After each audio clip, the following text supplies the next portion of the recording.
வணக்கம். இலங்கையின் முதற்தர செய்தி வழங்குகிற நியூஸ் ஃபர்ஸ்டின் பிரதான செய்தி அறிக்கையுடன் கொழும்பில் அமைந்துள்ள நியூஸ் ஃபர்ஸ்டின் பிரதான கலையகத்திலிருந்து உங்களை சந்திக்கும் நான் ஜூலி சிந்திஜன். அமெரிக்கா, ஐரோப்பா, மத்திய கிழக்கு நாடுகளான சர்வதேசத்தின் பல பாகங்களில் இருந்து சக்தி குளோபல் ஊடாக அணிந்திருக்கும் உங்களை சந்திப்பதில் மிகுந்த மகிழ்ச்சி. வணக்கம். வணக்கம் ஜூலி சிந்திஜன். வணக்கம் நேர்களே. இலங்கையின் முதற்தர செய்தி வழங்குனர் நியூஸ் ஃபர்ஸ்டின் இரவு 8 மணி பிரதான செய்திகளூடாக இணைந்திருக்கும் நான் ரஞ்சினி ராஜரத்னம் ராஜகிருஷ்ணா. நமது விரிவான செய்திகளுக்கு செல்லும் முன்னர் முதலில் இன்றைய தலைப்புச் செய்திகள். எவராலும் சதித்திட்டம் மூலம் ஆட்சி அமைக்க முடியாது என ஜனாதிபதி வலியுறுத்தல். யாழில் கைது செய்யப்பட்ட நகுலன் 2007ஆம் ஆண்டு உயிரிழந்ததாக அறிவிக்கப்பட்ட சிறப்பு தளபதி கர்னல் நகுலனா.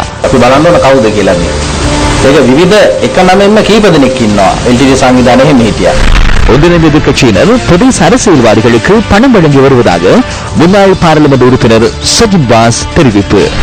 முன்னாள் அமைச்சர் விமல் வீரவங்சவின் சொத்து தொடர்பில் லஞ்ச ஊழல் விசாரணை ஆணைக்குழு அவரின் மனைவியிடம் விசாரணை.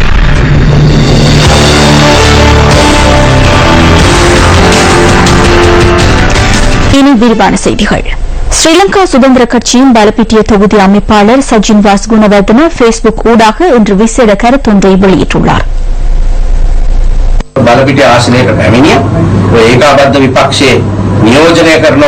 ஒன்றிணைந்த எதிர்க்கட்சியை பிரதிநிதித்துவப்படுத்துவதாக கூறுவோர் பலப்பீட்டிய தொகுதிக்கு வந்திருந்தனர். முன்னாள் சமசமாஜ கட்சியின் பிரதேச சபை உறுப்பினர் ஒருவரின் வீட்டில் கூட்டம் ஒன்றை நடத்தினர். அந்த கூட்டத்தின் போது 10 லட்சம் ரூபாய் பகிர்ந்தளிக்கப்பட்டது. அந்த கூட்டத்திற்கு சென்றிருந்த எவரும் அதனை கூறுவர். ஒன்றிணைந்த எதிர்க்கட்சி என்பது ஒரு கற்பனை மாத்திரம் என்று நான் நினைக்கின்றேன். அது கட்சி அல்ல. சாதாரணமாக போராட்டம் ஒன்றை முன்னெடுப்பதாயின் அந்த போராட்டத்திற்கு பிரதிபலன் ஒன்று கிடைக்க வேண்டும். எனினும் இதில் எந்தவித பிரதிபலனும் இல்லை. இறுதியாக ஸ்ரீலங்கா சுதந்திர கட்சிக்கு உள்ளே அதே கட்சிக்கு எதிரான அணி ஒன்றை உருவாக்கி விமல் வீரவங்ச உள்ளிட்ட சிலர் செயற்படுகின்றனர். அவர்கள் அரசியல் லாபம் பெற முயற்சிக்கின்றனர். நான் அவருக்கு மிகவும் பொறுப்புடன் சில விடயங்களை கூற வேண்டும். தனிப்பட்ட முறையில் கடந்த காலங்களில் அவர் முன்னெடுத்த திட்டங்கள் மூலம் என்னை பலிக்கடாவாக்கி என்னை மிகப்பெரிய திருடன் என காண்பிக்க முயற்சி செய்தார். அவை அனைத்தும் எனக்கு தெரியும். எனக்கு வேட்புமனு வழங்காமல் இருப்பதற்கு அவர் எடுக்க நடவடிக்கைகள் எனக்கு தெரியும். இவை அனைத்தையும் நான் மிக விரைவில் ஊடகங்களுக்கு வெளிப்படுத்துவேன் என்பதையும் இந்த சந்தர்ப்பத்தில் பொறுப்புடன் கூறுகின்றேன். ஸ்ரீலங்கா சுதந்திர கட்சி எனும் இந்த சிரேஷ்ட கட்சியை உங்களால் ஒருபோதும் இரண்டாக பிளவுபடுத்த முடியாது. அதனை நன்றாக நினைவில் வைத்துக் கொள்ளுங்கள். விமல் வீரவங்ச அவர்களே, முன்னாள் ஜனாதிபதி மஹிந்த ராஜபக்சவை நாம் அனைவரும் நேசிக்கின்றோம். அதில் எந்தவித விவாதமும் இல்லை. எனினும் அவர் எனக்கு கற்றுக் கொடுத்த அரசியலை நான் உங்களுக்கு சற்று நினைவூட்டுகின்றேன். அவர் எந்த வழியிலும் எனக்கு ஒரு வழியத்தை கூறினார். அரசியலில் இருக்கும் போது தன்னால் கட்சி அல்ல, கட்சியினாலே தாம் இருக்கின்றோம் என்பதை அவர் கூறுவார். அதனை நினைவில் வைத்துக் கொள்ளுங்கள். දේශපාලනයේ ඉන්නකොට තමන් නිසා පක්ෂය නෙමෙයි පක්ෂය නිසා තමන් ඉන්න කියන එක හොඳට මතක තියාගන්න කියලා. முன்னாள் அமைச்சர் விமல் வீரவங்சவின் மனைவி சசி வீரவங்ச இலங்கை ஊழல் விசாரணை ஆணைக்குழு முன்னிலையில் இன்றைய தினம் ஆஜரானார். சொத்து சேகரித்தமை தொடர்பில் விமல் வீரவங்சவிற்கு எதிராக விசாரிக்கப்படும் முறைப்பாடு தொடர்பில் இதன்போது அவரது மனைவியிடம் விசாரணை நடத்தப்பட்டதாக ஆணைக்குழு தெரிவித்தது. சுமார் 6 மணித்தியாலங்கள் சசி வீரவங்சவிடம் விசாரணை நடத்தப்பட்டது. விமல் வீரவங்சவின் சொத்துக்கள் தொடர்பில் ஜனாதிபதி தேர்தல் நிறைவு பெற்றவுடன் தாக்கல் செய்யப்பட்டிருந்த முறைப்பாடு இன்னமும் விசாரிக்கப்படுகின்றது. கேட்கப்பட்ட அனைத்து கேள்விகளுக்கும் உரிய பதில்கள் அளிக்கப்பட்டு அந்த வாக்குமூலங்கள் மீண்டும் வாசிக்கப்பட்டு கையொப்பமிடுவதற்காகவே இந்த அளவு காலம் சென்றது. விரைவில் மீண்டும் அழைப்பதற்கான சாத்தியமில்லை. முன்னாள் அமைச்சர் பசில் ராஜபக்ச பெந்தர பகுதியில் நேற்று நடைபெற்ற மக்கள் சந்திப்பு ஒன்றில் கலந்து கொண்டார். ஒன்றிணைந்த எதிர்க்கட்சியின் மேதின கூட்ட ஏற்பாடுகள் தொடர்பில் இந்த சந்திப்பில் அதிக கவனம் செலுத்தப்பட்டுள்ளதுடன் இதில் பாராளுமன்ற உறுப்பினர் கீதா குமாரசிங்கவும் கலந்து கொண்டிருந்தார். சில குறைபாடுகள் தொடர்பில் கூறினால் அவற்றிற்கு நாம் பொறுப்பு கூற வேண்டும். எனினும் அவற்றை நாம் கண்டு சரிப்படுத்த வேண்டும். பல குறைபாடுகள் காணப்படுகின்றன. இன்று நம்முடன் உள்ளவர்களை நாங்கள் மறக்க மாட்டோம். இந்த கட்சியை பாதுகாக்கும் ராஜபக்சக்களுடன் உள்ளவர்கள் நீங்கள் என்பதை நாம் அறிவோம். எத்தகைய சக்திகள் அச்சுறுத்தல் விடுப்பினும் ஜனாதிபதி மஹிந்த ராஜபக்ச கிருளப்பனையில் நடைபெறவுள்ள கூட்டத்திற்கு நிச்சயம் வருவார்.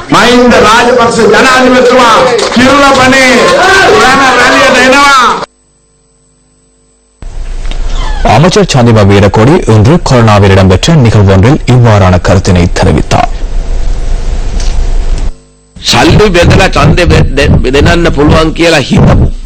பணம் பயன்படுத்தி தேர்தலில் வெற்றி பெற முடியும் என்று நினைத்தவர்கள் பற்றி கூற வேண்டும்.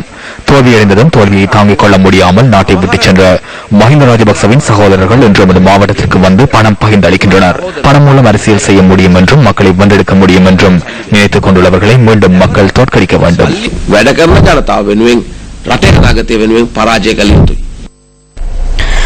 ஸ்ரீலங்கா சுதந்திர கட்சி கொழும்பில் இன்று ஊடக சந்திப்பொன்று ஏற்பாடு செய்திருந்தது.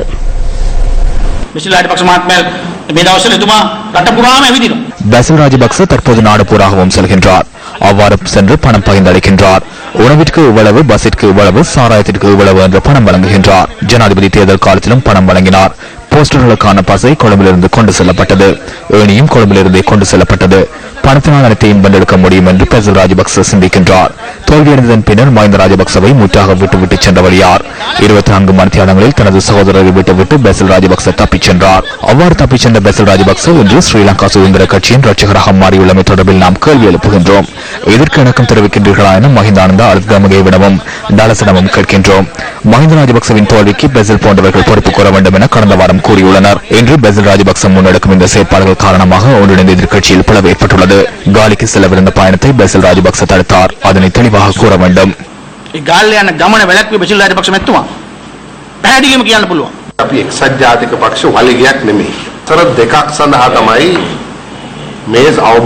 நாம் ஐக்கிய தேசிய கட்சியின் வாள் அல்ல. 2 வருடங்களுக்கே புரிந்துணர்வு அரசாங்கத்துடன் இணைந்து செயற்படுவதற்கு இணக்கப்பாடு எட்டப்பட்டுள்ளது. 2 பிரதான தலைவர்களுக்கும் இடையில் இணக்கப்பாடு இருந்தது. அதுவே கட்சியை விட்டு செல்லும் வரையும் அரசாங்கத்துடன் இணைத்துக் கொள்வதில்லை என்பதாகும். இது நாட்டிற்கு கிடைத்துள்ள சிறந்த சந்தர்ப்பமாகும். ஆகவே இதனை பயன்படுத்தி நாம் ஐக்கிய தேசிய கட்சியின் வாளாக செயற்படுவதாக எவராவது கூற முயற்சி செய்தால் அவர்களுக்கு பதில் வழங்க தயாராக உள்ளோம். இந்த நாட்டின் தேசிய பிரச்சினைக்கு தீர்வு காண்பதற்காகவே நாம் ஒன்றிணைந்துள்ளோம். பொருளாதார பிரச்சனைகளுக்கு தீர்வு கண்டு நாட்டு மக்களுக்கு சிறந்த எதிர்காலம் ஒன்றை பெற்றுக் கொடுப்பதற்கான தேசிய கொள்கையை அமைக்க வேண்டும். இந்த விடயங்களுக்காகவே நாம் ஒன்றிணைந்துள்ளோம் என்பதனை நினைவுபடுத்துகின்றோம்.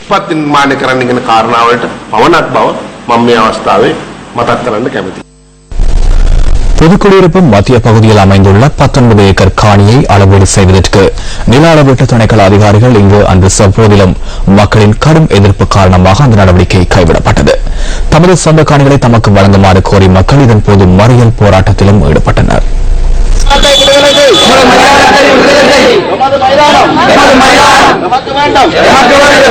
புதுக்குடியிருப்பு நகர் மத்தியில் பிரதேச செயலகத்துக்கு எதிர்ப்புறத்தில் உள்ள 19 ஏக்கர் காணியை அளவீடு செய்வதற்கு இன்று காலை நில அளவீட்டு திணைக்கள உத்தியோகத்தர்கள் அங்கு சென்றிருந்தனர்.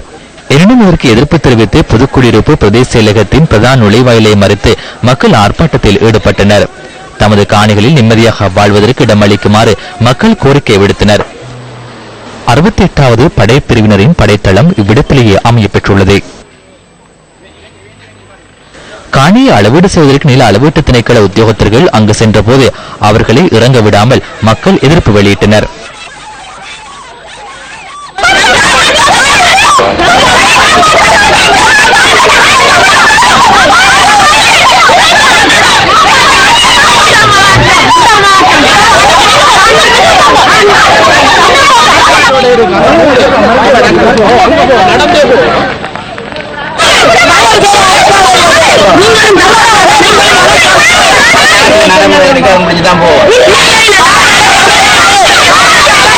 எமது உரிமைகள் எமக்கு வேண்டும், அதனை பறிப்பதற்கு இடமளிக்க மாட்டோம் என்று மக்கள் தொடர்ந்தும் எதிர்ப்பு வெளியிட்டனர். காணி உரிமையாளர்களும் பிரதேச மக்களும் பாராளுமன்ற மற்றும் மாகாண சபை உறுப்பினர்களும் இந்த போராட்டத்தில் கலந்து கொண்டிருந்தனர். இந்த நல்லாட்சியில நல்ல ஒரு தீர்வு வரும் சொல்லி பெரிதும் எல்லாரும் எதிர்பார்க்கிறாங்க. கூடுதலாக யாழ்ப்பாணத்தில எல்லாம் இந்த காணிகளை கொடுக்க சந்தோஷப்பட்டேன். இந்த காணிகளை உங்களுக்கு கிடைக்கும் என்று சொல்லி. ஆனா இப்படி ஒன்று வரும் என்று சொல்லி சொன்னோம்னே நாங்க இந்த அரசாங்கத்தை நம்பிக்கை இழந்து போவோம். எங்களுடைய வாக்குகளை நாங்க கொடுத்துதான் இந்த நல்லாட்சி அமைச்சராங்க.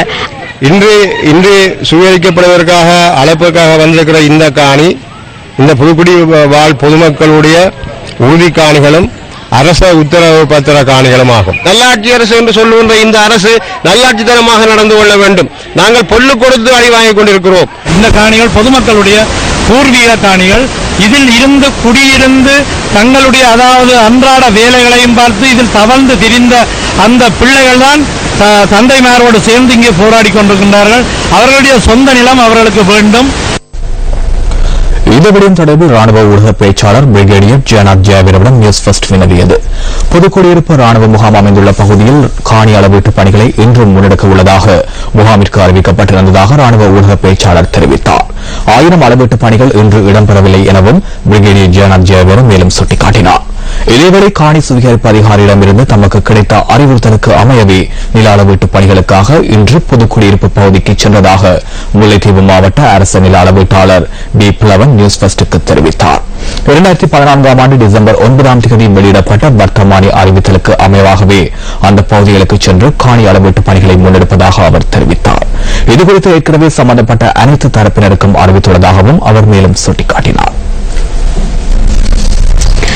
காணாமற் போனது தொடர்பான முறைப்பாடுகளை விசாரணை செய்யும் ஜனாதிபதி ஆணைக்குழுவின் கிளிநொச்சி மாவட்டத்திற்குரிய 3ஆம் நாள் அமர்வு கிளிநொச்சி மாவட்ட செயலகத்தில் இன்றும் நடைபெற்றது.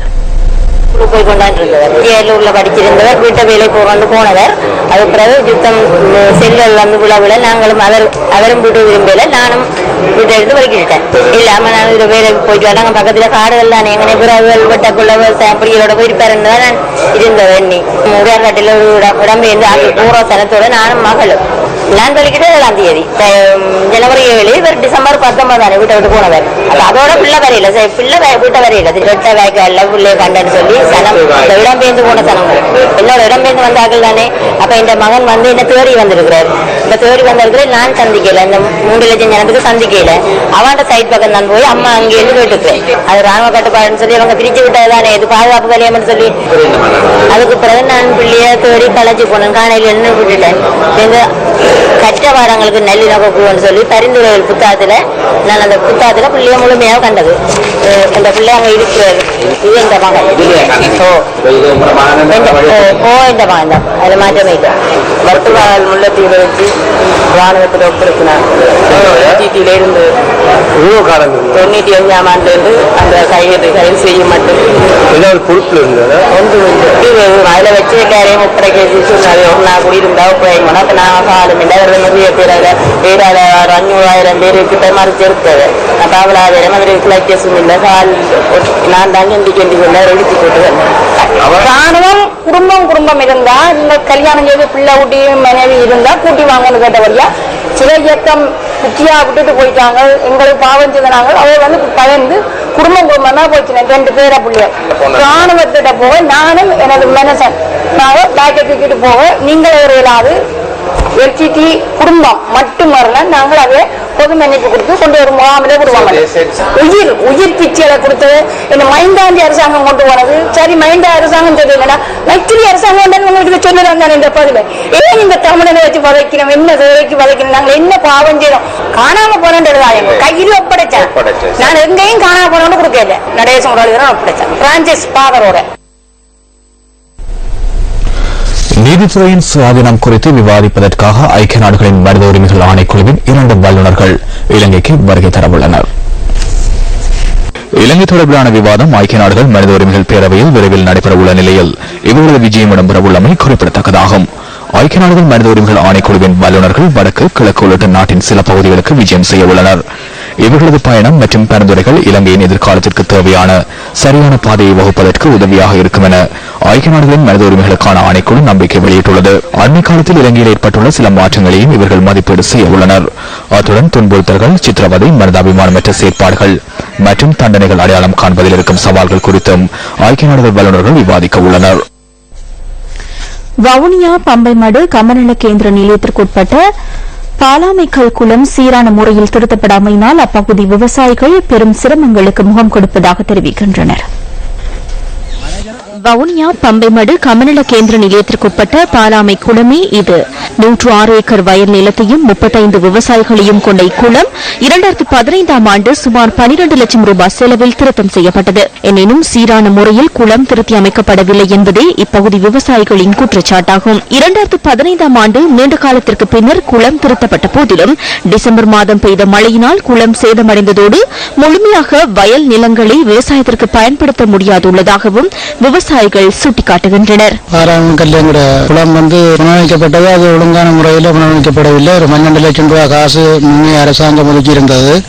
அதை எடுத்து வேலை நடந்தது. ஆனால் சின்ன பெட்சிகள் மாதிரி அதோட பானுகளை ஒழுங்கான முறையில் கட்டப்படாதனாலேயும் உடைஞ்சு கொட்டுப்படுற நிலையிலேயும் இருக்குது. இந்த 12 லட்சம் ரூபாய் காசுக்கு என்ன நடந்ததுங்கிறது தெரியல. அந்த காசு இருந்தாலும் ஓரளவுக்கு அந்த குளத்தை செய்து முடிச்சிருக்கலாம். அந்த முன்னே ஆக்கள் அதை செய்து முடிக்கல. 61ஆம் ஆண்டுக்கு பிறகு இந்த குளம் ஒழுங்கான வழி செய்து முடிக்க வைக்கல இந்த குளம், சும்மா அப்ப வச்சு இன்னும் தூந்த வண்ணம் தான் கிடக்கு இந்த குளம். முன்னைய காலத்துல இந்த குளத்துல நிறைய தண்ணி பிடிச்சி நிற்கும். 2 முந்தைய தூர்வாரப்பட்டு நிறைய தண்ணியில் வரக்கூடிய இருந்தது, கூடுதலாக தண்ணி நின்றது. இப்போ எங்களுக்கு என்னதுனால் தண்ணி தூர்வாரப்பட்டு தண்ணி அங்கே 6 அடி தண்ணி நின்றால் 6 அடி தண்ணி அங்கே குளத்துல நிற்காது, மண் தான் இருக்கு உள்ளுக்குள்ள, தண்ணி நிற்காது.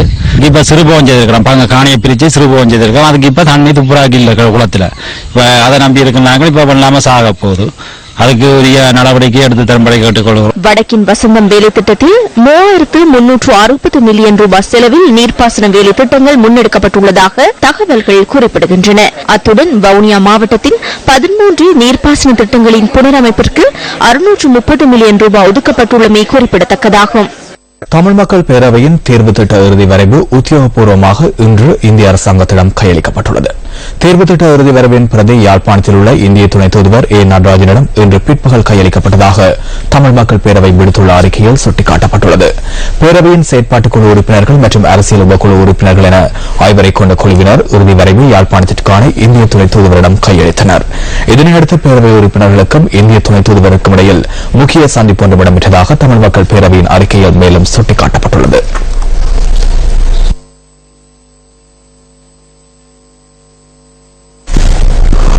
புனர்வாழ்வு அளிக்கப்பட்ட தமிழீழ விடுதலை புலிகள் இயக்கத்தின் முன்னாள் உறுப்பினர் நகுலன் என்று அழைக்கப்படும் கணபதி பிள்ளை சிவமூர்த்தி பயங்கரவாத விசாரணை பிரிவினரால் கைது செய்யப்பட்டுள்ளார். இதேவேளை கர்னல் நகுலன் என்று அழைக்கப்படும் கணபதி பிள்ளை சிவமூர்த்தி என்ற சார்ல்ஸ் ஆந்தனி படைப்பிரிவின் முன்னாள் தளபதி 2007ஆம் ஆண்டு கொல்லப்பட்டதாக பாதுகாப்பு அமைச்சின் உத்தியோகபூர்வ இணையதளத்தில் தெரிவிக்கப்பட்டுள்ளது. பயங்கரவாத விசாரணை பிரிவினரால் கைது செய்யப்பட்டுள்ள நகுலன் என்ற முன்னாள் போராளி ஏற்கனவே கொல்லப்பட்டதாக குறிப்பிடப்பட்டுள்ள கர்னல் நகுலனா என அமைச்சரவை தீர்மானங்களை அறிவிக்கும் ஊடகவியலாளர் சந்திப்பில் இன்று கேள்வி எழுப்பப்பட்டது. புனர்வாழ்வளிக்கப்பட்டவர்கள் என வித்தியாசமாக வருமில்லை. புனர்வாழ்வளிக்கப்பட்டதன் பின்னர் அவர்களும் நாட்டின் பிரஜைகள் ஆவர். ஏதேனும் குற்றச்சாட்டு தொடர்பில் சந்தேகம் எழும் எவரை வேண்டுமானாலும் கைது செய்ய முடியும். ஆயுதங்கள் உள்ளிட்ட பொருட்கள் மீட்கப்பட்டதை அடுத்து சில பிரச்சனைகள் எழுந்தன. அது தொடர்பிலும் விசாரணை நடத்தப்படுகிறது. சந்தேகத்தின் பேரிலே அவர்கள் கைது செய்யப்பட்டுள்ளனர். குற்றவாளிகள் என்ற அடிப்படையில் அல்ல. விசாரணைகளின் போது அவற்றை கண்டுபிடிக்க முடியும்.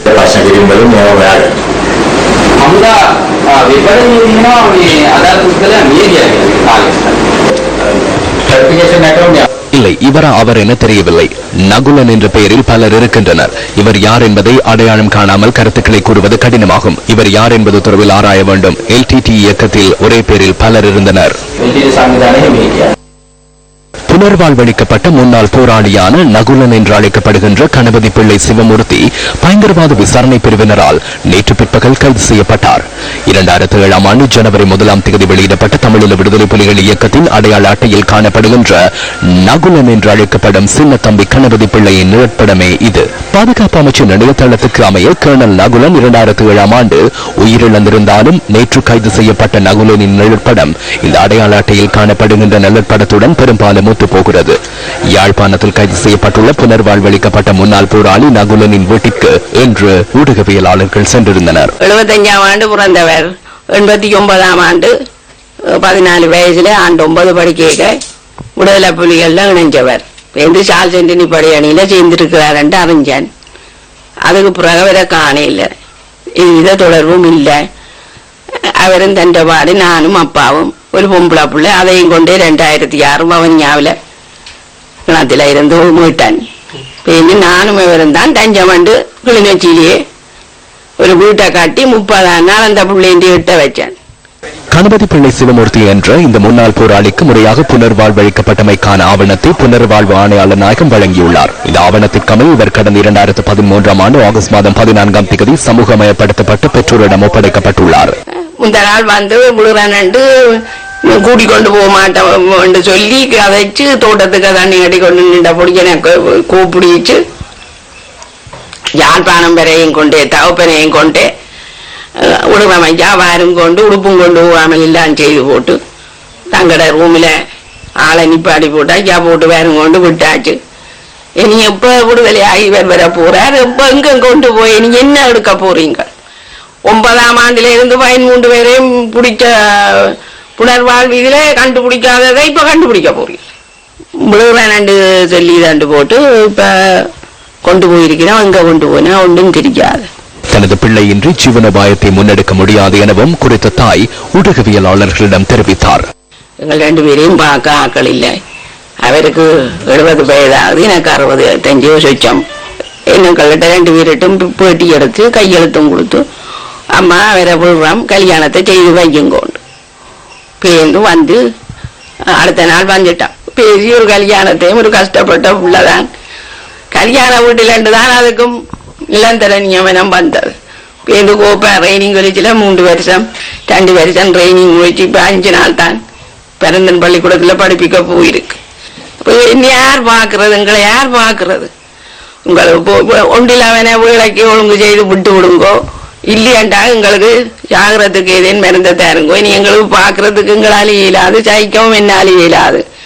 உண்மையில 2 பேரும் ஒரே செத்தா என்னண்டா இதுக்குத்தான் நாங்கள் இப்ப அவ்வளவுக்கு அனுபவிச்சுட்டோம். சில தினங்களுக்கு முன்னர் கைது செய்யப்பட்ட புனர்வாழ்வளிக்கப்பட்ட தமிழீழ விடுதலை புலிகள் இயக்கத்தின் முன்னாள் அம்பாறை மாவட்ட தளபதி கர்னல் ராமின் 2ஆம் நிலை தலைவராக நேற்று கைது செய்யப்பட்ட நகுலன் செயற்பட்டிருந்ததாக போலீஸ் ஊடக பேச்சாளர் உதவி போலீஸ் அத்தியட்சகர் ருவான் குணசேகர தெரிவித்துள்ளார். எனினும் நகுலனின் கைதுக்கான காரணத்தை தம்மால் கூற முடியாது என அவர் குறிப்பிட்டுள்ளார்.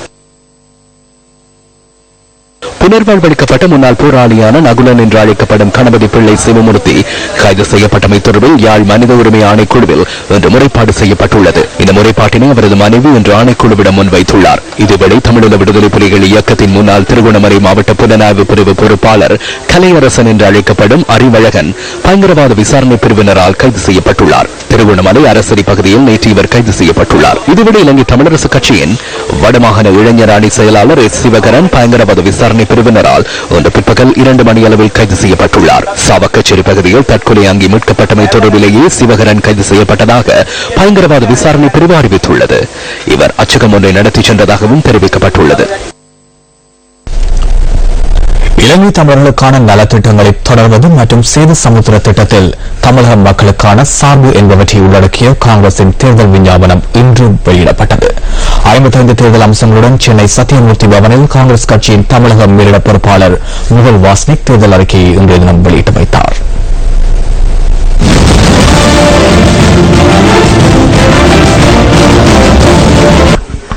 ஊழலை ஒழிப்போம், நல்லாட்சி அமைப்போம், பூரண மதுவிலக்கை அமல்படுத்துவோம், விவசாய கொள்கையை விரிவாக வகுப்போம், புதிய கல்விக் கொள்கையை உருவாக்குவோம் உட்பட 55 தேர்தல் வாக்குறுதிகள் காங்கிரஸ் தேர்தல் விஞ்ஞாபனத்தில் உள்ளடங்குகின்றன. தமிழக மாணவர்கள் அனைவரும் கட்டாய பாடமாக தமிழ் மொழியை கற்க அரசாணை பிறப்பிப்பதற்கும் இந்த விஞ்ஞாபனத்தில் உறுதி வழங்கப்பட்டுள்ளது. மேலும் இலங்கை மீது நேரடி தாக்கம் செலுத்தக்கூடிய 2 முக்கிய அம்சங்களும் தேர்தல் விஞ்ஞாபனத்தில் உள்வாங்கப்பட்டுள்ளன. இலங்கை தமிழர்களுக்கு காங்கிரஸ் தலைமையிலான கூட்டணி அரசு நிறைவேற்றிய பல்வேறு நலத்திட்டங்கள் மீண்டும் தொடர்தல், தமிழக மக்களின் நீண்டகால கனவான சேது சமுத்திர திட்டத்தை நிறைவேற்றுதல் உள்ளிட்ட விடயங்கள் இதில் உள்ளடங்குகின்றன.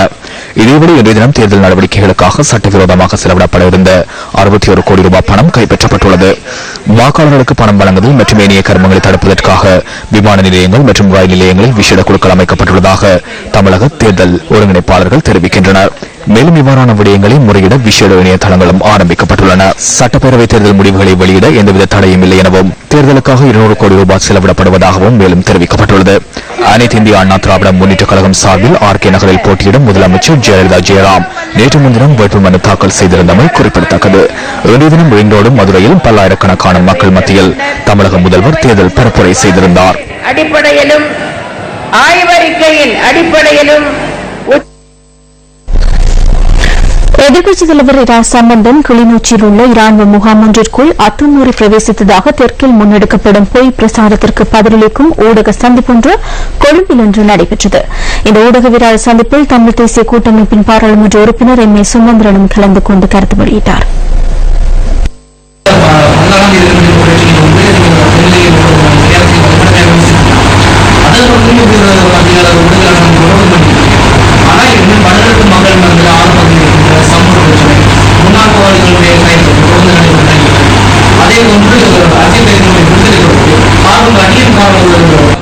பத்திரிகையாளர் இந்த பத்திரிகையாளர் மாநாடு ஏன் நடத்தினது வேறொன்று நடத்தின என்ற கேள்விக்கு நான் இப்ப பதில் சொல்லல. இந்த பத்திரிகையாளர் மாநாடு இந்த சம்பவம் சம்பந்தமாகத்தான் நடத்தப்படுறது. இல்ல பயந்து செய்யல, இது சம்பந்தமாக தொடர்ச்சியாக பொய்யான ஒரு பிரச்சாரம் செய்வதை நாங்கள் அனுமதிக்க முடியாது. அதுக்காகத்தான் இந்த பத்திரிகையாளர் மாநாடு நடத்தப்பட்டது. நீங்கள் கேட்ட கேள்விகள் சம்பந்தமாக விசேஷ பத்திரிகையாளர் மாநாடு நாங்கள் வைத்து அதுக்கான காரணங்களை நாங்கள் சொல்லுவோம். நடக்குது. நான் திரும்பவும் சொல்றேன், இன்றைக்கு நடக்கிற பத்திரிகையாளர் மாநாட்டில் இந்த சம்பவம் பற்றி மட்டும்தான் நான் பேசுவேன். மற்ற விஷயங்கள் சம்பந்தமாக நாங்கள் வேறொரு பத்திரிகையாளர் மாநாடு நடத்தி பேசுவோம்.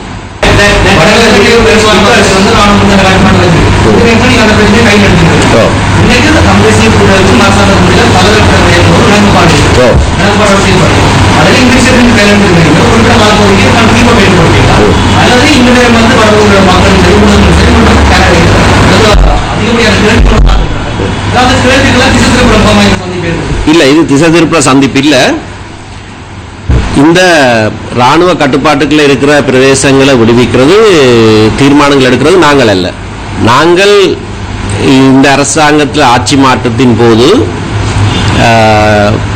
அப்பொழுது வேட்பாளராக இருந்த மைத்ரிபால சிறிசேன ஒரு வாக்குறுதியை கொடுத்தார். தனிப்பட்டவர்களுடைய நிலங்கள் திரும்ப அவர்களுக்கு கொடுக்கப்படும் என்று எழுத்து மூலமான ஒரு வாக்குமூலம் கொடுக்கப்பட்டது.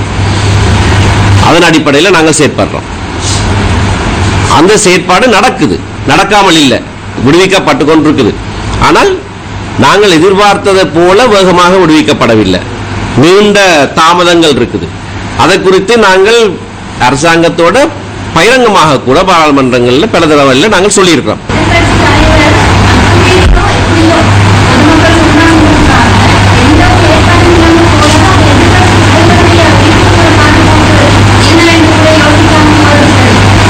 இல்ல, அப்படி அவருக்கு உயிருக்கு ஆபத்து எதுவுமே கிடையாது.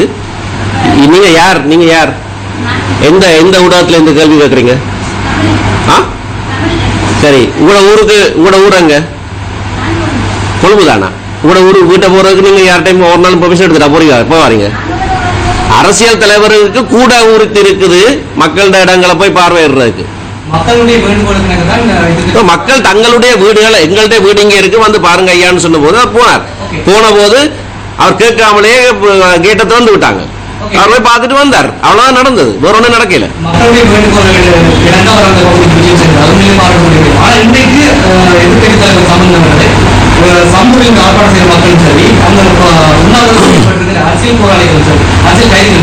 திரும்ப திரும்ப அந்த கேள்வி தான் கேட்கறோம்னு நினைக்கிறீங்களா? 3 தடவை உங்களுக்கு சொல்லிட்டு இருந்தேன், மற்ற விஷயங்களை பற்றி நான் பேசல. அந்த விஷயங்களை நான் பிறகு நான் இன்னொரு சந்திப்புல உங்களுக்கு சொல்றேன். நீங்க இப்படியாக கேள்வி கேட்டு என்ன மடக்கலாம் என்று நினைச்சா அது பால் கனவு. திரும்ப 3ஆம் தடவை நான் சொன்ன அப்புறம் திரும்ப அதே கேள்வி கேட்கின்றோம். அதுல அர்த்தம் இல்லை. மக்கள் நான் ஒரு விஷயத்தை பற்றி விசேஷமாக இன்றைக்கு சொல்ல வந்தது, மற்ற விஷயங்களை பற்றி இன்னொரு நாள் பேசலாம் என்று எத்தனை தடவை இப்ப உங்களுக்கு சொல்லிட்டேன். அது புரியாமல் இருக்குதா உங்களுக்கு? புரியாமல் இருக்க முடியாது. சரி, அப்ப புரிஞ்சுதா? நீங்க அதுக்கேற்ற மாதிரி நடந்து கொள்ளுங்க தயவு செய்து. எவராலும் சதித்திட்டம் மூலம் ஆட்சி அமைக்க முடியாது என ஜனாதிபதி மைத்ரிபால சிறிசேன தெரிவிக்கின்றார். ஊழல்வாதிகளுக்கு எதிரான விசாரணைகளை முடக்குவதற்கு அழுத்தம் விடுப்பதே கூட்டங்களை நடத்தி நாடளாவிய ரீதியில் பயணிக்கும் குழுக்களின் நோக்கமாக அமைந்துள்ளதாகவும் கட்சியை வெற்றியடைச் செய்வது அல்ல எனவும் ஜனாதிபதி சுட்டிக்காட்டினார். ஜனாதிபதி மாளிகையில் ஊடக நிறுவனங்களின் பிரதானிகளை ஜனாதிபதி மைத்ரிபால சிறிசேன இன்று சந்தித்தார்.